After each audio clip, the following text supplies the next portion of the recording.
여러분 안녕하십니까? 7월 10일 목요일 뉴스데이 시작합니다. 윤석열 전 대통령이 오늘 새벽 다시 구속됐습니다. 법원이 전례 없는 이유로 구속을 취소하면서 풀려난 지 넉 달 만인데요. 법원은 증거인멸 염려가 있다며 특검 측이 주장한 재구속의 필요성을 인정했습니다. 원석진 기자입니다. 서울중앙지법이 오늘 새벽 2시 7분쯤 윤석열 전 대통령에 대한 구속영장을 발부했습니다. 실질 심사를 진행한 남세진 영장전담 부장판사는 증거를 인멸할 염려가 있다고 영장 발부 사유를 밝혔습니다. 어제 영장 실질 심사는 오후 2시 20분쯤 시작해 6시간 40분이 지난 밤 9시쯤 끝났습니다. 신문이 길어지면서 저녁 7시쯤 1시간가량 휴정을 하기도 했습니다. 내란 특검이 구속영장 청구서에 적시한 내용은 지난 1월 체포영장 집행저지 지시 혐의, 비화폰 기록 삭제 지시 혐의, 개헌 문건 사후 서명 및 폐기 혐의 등이었습니다. 검사 10명을 법정에 투입하고 170페이지가 넘는 프리젠테이션을 준비한 특검 측은 윤 전 대통령의 혐의 자체가 계엄의 위법성을 사후에 은폐하기 위한 성격이라며 증거인멸 가능성을 강조했습니다.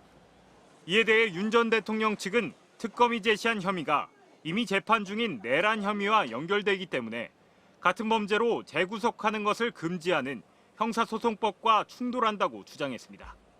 윤 전 대통령은 20분간의 최후 진술을 통해 자신의 혐의를 부인하고 계엄의 정당성을 재차 강조한 걸로 전해졌습니다.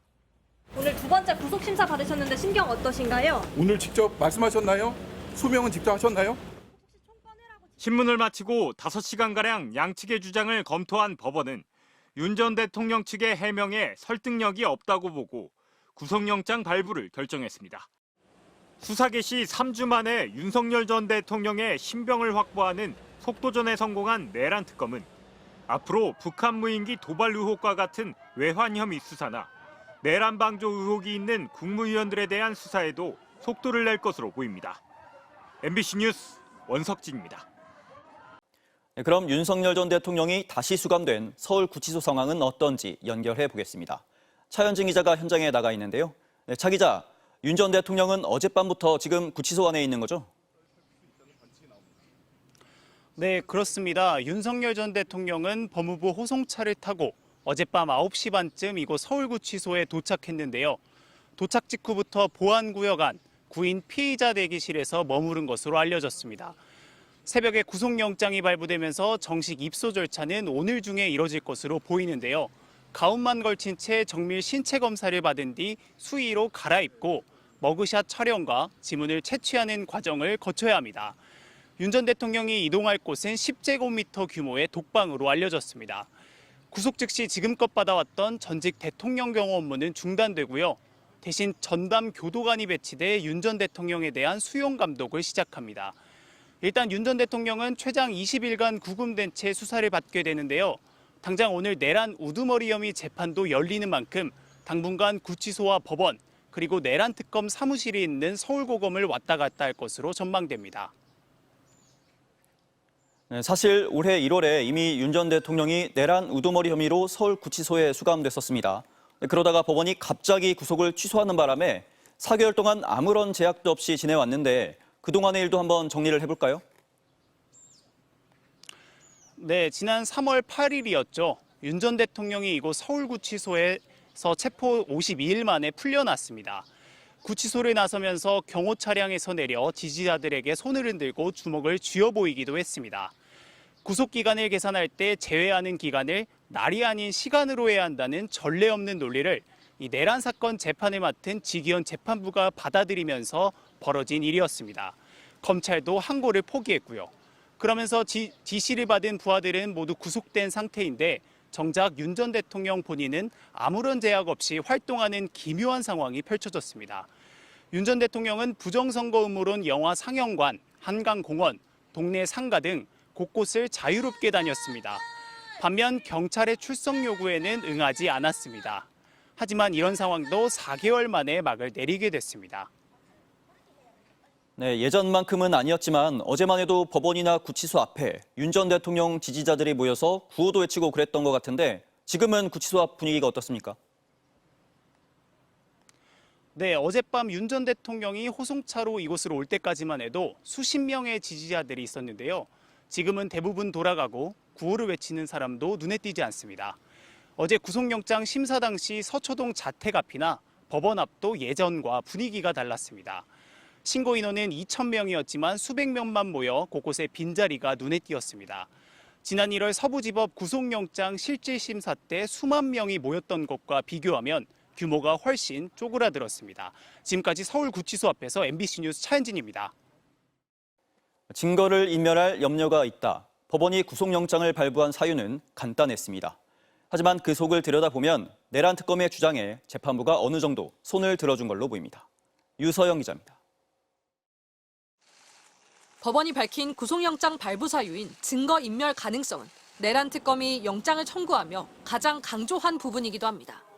우선 사후 계엄 선포문 작성과 폐기, 비화폰 기록 삭제 지시 의혹 등 영장을 청구한 혐의 자체가 증거인멸 가능성을 가리킨다고 했습니다.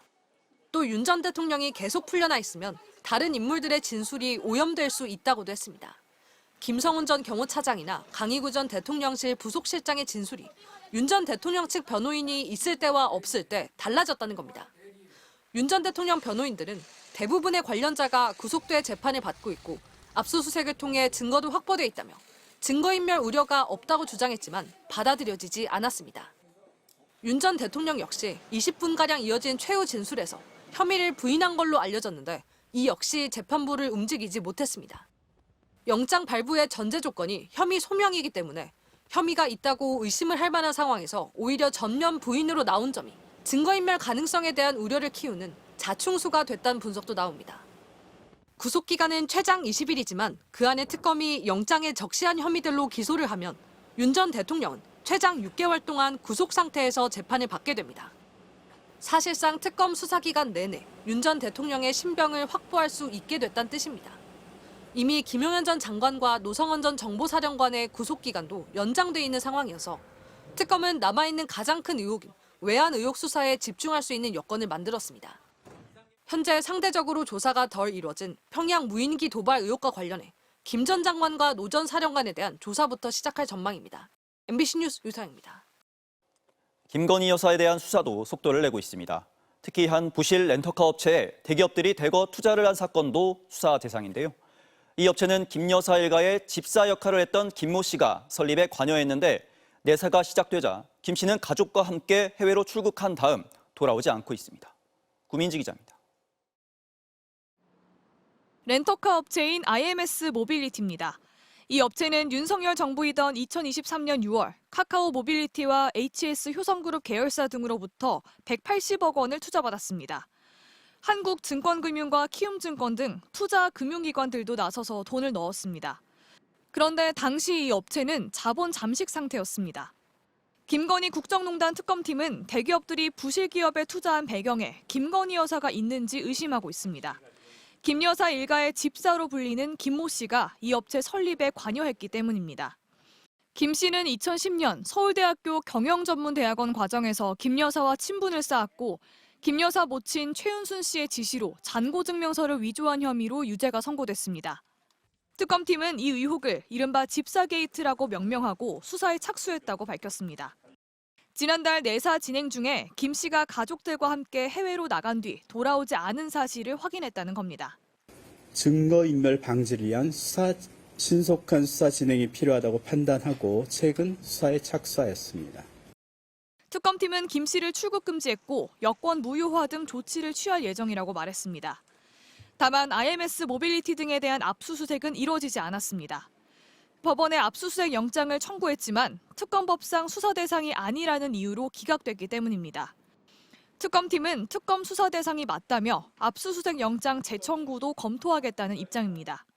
김건희가 대통령의 지위를 이용하여 사적 이익을 추구한 의혹 사건, 또 제16호에서 사건 수사 과정에서 인지된 관련 범죄 행위를 수사 대상으로 정하고 있습니다. 특검팀은 또 김 여사가 운영했던 회사인 코바나 컨텐츠 관련 전시에 기업들이 뇌물성 협찬을 제공했다는 의혹에 대해서도 수사에 돌입했습니다. MBC 뉴스 구민지입니다.